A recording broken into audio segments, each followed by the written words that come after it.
大家好啊！咁今集咧繼續有我 Sabrina 同埋身旁嘅潘頓啦。咁啊上一集咧都同佢傾咗好多咧今季嘅表現啊。今集咧我哋就想認識佢多啲喎。Okay, Zach, I'm gonna play a mini game with you. Are you ready? I'm ready. Okay. So just pick your answer with your instinct. First one. Steak. I knew it. Oh, it's a tough one. Horse riding and golf. If I could be a professional golfer, I'd be a professional golfer. Okay, I'm surprised. Here. Koalas Kangaroo are and cute. koala. Aero velocity. Wow, Easy that's a quick here. one. Yeah. That's a quick one. Aero velocity. Joe Moreira. Joe Moreira. Yeah. Okay, Joe Moreira. I love Happy Valley. Why? I'm surprised. You know, there's atmosphere, there's a beer garden, it's a tricky track.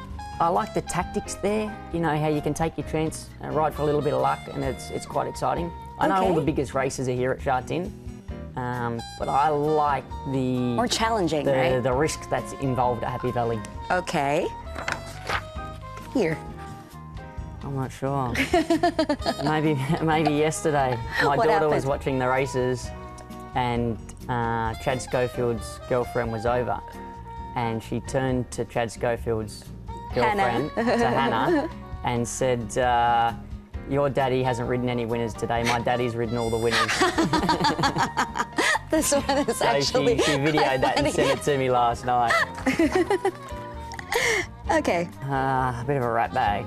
Yeah, I like sport and that was about it. Here. Jeez, if I could play golf, I'd like to play golf. Well, you love golf a lot. Now we know. Oh, I'd say Vegemite. Okay. Here.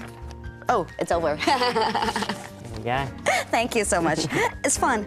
Well, the funniest thing that happened to you actually surprised me. You know, your daughter is funny. So since when did you start to be interested in horse racing? Well, when I was 14, there was a jockey seminar on an hour and a half away from where I was living at the time. It meant I could have the day off school. So of course I jumped at that opportunity and went down there, and I was the smallest and lightest kid. So they put me with a trainer, and I started working in the stables from the time I was 14 and a half. But I wasn't big enough or strong enough to be able to ride the horses for about 18 months. And then from there I had to learn how to ride. You know, it took a couple of years until I was actually able to ride in races. Before you got 14, before you wanted to become a jockey, what do you want to become?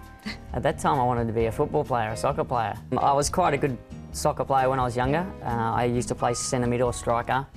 And believe it or not, when I was 13 or 14, just before I became a jockey, I went with an Australian football side to Japan and played over there. So I could play at quite a high level, but I was just getting too small. Everyone else was getting, you know, they were growing, I was staying the same height, and I was getting injured too much. So I decided to switch from the soccer pitch to the racetrack. Can you tell us more about the training before you officially became a jockey? Well, because I was so small, I had to bulk up. I was going to the gym, pumping a bit of iron and eating a lot of food. When I was 14 years old, I was only 27 kilos. So I was tiny. I was really small. Okay. So it took me the next sort of 2.5 years to grow bigger. And I basically doubled in size. By the time I was 17, I was 50 kilos and struggling with my weight. So I went from being a midget to nearly being too big to be a jockey pretty quickly. Was coming to Hong Kong a well laid out plan? Did you plan to come to Hong Kong all the time, or was it an unexpected opportunity? I always had the drive, or you know, the ambition to come to Hong Kong. When I first started riding in Australia, there was a jockey called Corey Brown, and I loved his style. I used to watch him all the time, and he moved to Hong Kong.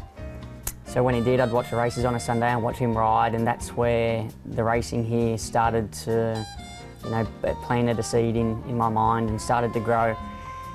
And as I developed as a rider and got better and better and started to improve myself, I got to a point where I thought I was able to come to Hong Kong and compete, or come to Hong Kong and learn. So I decided to make the move, and you know, I initially thought I'd just come here for 6 months, because that was how long my contract was for, and after the 6 months I would go home with some more experience and be a better rider. But I enjoyed the lifestyle and I enjoyed the racing, and I'm still here. What is quite difficult or challenging when you first moved here in Hong Kong? The connections. Oh. You know, when I arrived, I didn't know any of the trainers, I didn't know any of the Yeah. owners. I didn't have any of the agents that the jockeys have now to help me out. I was basically just dumped down there at Racecourse Gardens and given a phone, and so that's where the track is, go do your best. So it was really, really difficult in the first season, but you know, I felt that every time I got an opportunity, you know, the horse ran well for me or I could ride a winner, and I just thought to myself, if I can get more opportunities, I'm sure I can do better, and it just continued to build from there. You know, thankfully it did. What is the biggest challenge, or you would say sacrifice, of being a jockey?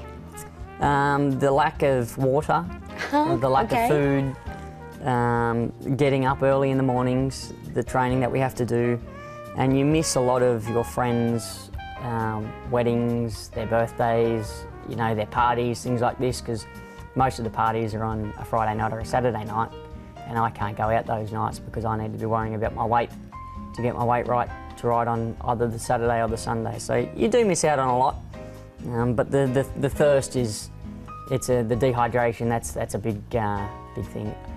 It'd be nice the day that I do stop riding where I can just guzzle a litre of water when I wake up in the mornings like normal people do.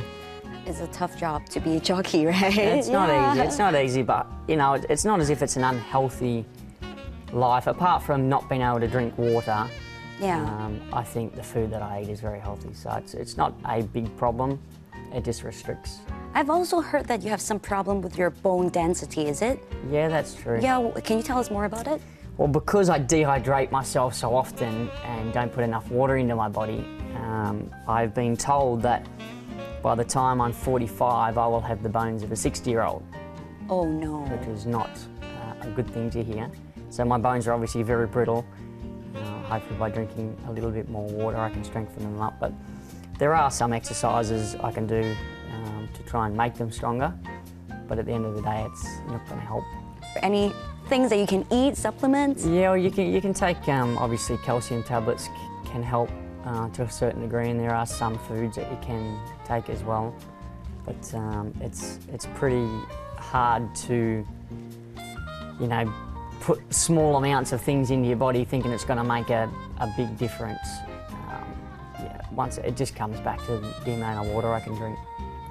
A lot of jockeys like Gerald Moses, they're still riding at the age of 50. How about you? What do you think about your jockey life? Yeah, I can't see myself riding at the age of 50. I still enjoy riding, I still love the game, and whilst my body can still stand up and handle the rigours of the job that I do, then I'll continue to do it. Then when exactly do you want to retire? Have you thought about it? Oh, listen, you don't think about it, because for me, I'm just worrying about the next race meeting, trying to ride a winner at the next race meeting, or at the moment trying to ride 9 winners in a meeting to catch Joe. But yeah, it's, you know, I've often thought about going home, you know, for the kids and things like that, but it's not in our short-term plan anyway. We'll be here. Do you still remember your first winner in Hong Kong? I do, yeah. A good old Alfhelm. When was it? It was in 2007. Okay. It was my second meeting in Hong Kong. So I rode at Sha Tin on the opening day and went to Happy Valley on the Wednesday night. Come from back in the field and flew down the middle to the outside of the track in his pale blue colours with the navy blue sleeves and the white cap. It was for Ricky Yu. And he went on to win the Happy Valley Million Challenge that season. He was a fantastic old horse for me, and I'm sure he helped me get going. Can you tell us your advantages? Is it your tactics or your physical ability or your fitness? I would say the tactics. I think it's very important to know your horse very well and to know your opposition very well, and you know, being in the right place in the run and getting to the right parts of the track at the right times. The difference between winning and losing races. So I think tactics for me is my key. Then do you think you have anything to improve? Of course, well, you know, I'm always looking to improve, which is why when Joe came to Hong Kong, I studied how he rode and picked up some things off him. When Ryan Moore and Frankie Dettori and all these jockeys come to Hong Kong, I watch them closely and study them and see what they do, and try and work out how they ride winners or what makes them so successful. And I think I never stop learning. I always listen, like I said, watch and study, and I think you have to continually try to improve yourself. What is the greatest satisfaction that horse racing gives you? You know, it gives you a feeling that nothing else can give you. I think being an athlete, you know, our profession, we're very solo in many respects. We're not playing with any team members. We're out there on the track, it's the horse and ourselves. Of course, we have the owners as part of our team and the trainer as part of our team, but once we're out there on the battlefield, we're all alone. And I think just getting it right, like getting your tactics right, you know, outsmarting the other jockeys, and winning a race, it's a great feeling. Okay, one very last question for you. Every time I would like to ask my guest, if you want to thank one person, who is that? Ooh, it's a difficult one because there are so many people to I thank. know. But, you know, I suppose I'd have to thank my wife. Like, she's there through thick and thin. She rides the highs and the lows, and she's a good backbone and a supporter to have. Okay, thank you very much, Zach. Thank you so much for your time. Thank you so much. 今日好開心啦，請到潘頓同我哋傾咗咁多偈啦，咁啊祝佢嚟緊呢個 season 啦有更加好嘅成績。Best of luck in the coming season. Thank you. 拜拜。歡迎收睇《綠茵闖蕩》。今集你有你撐嘅題目咧，就係究竟你聽到贏年定係 Laurel 咧？你有你撐邊份？呢段錄音近期真係好 hit 啦，不過馬壇近期個最熱 top 最熱 top 推埋。 top。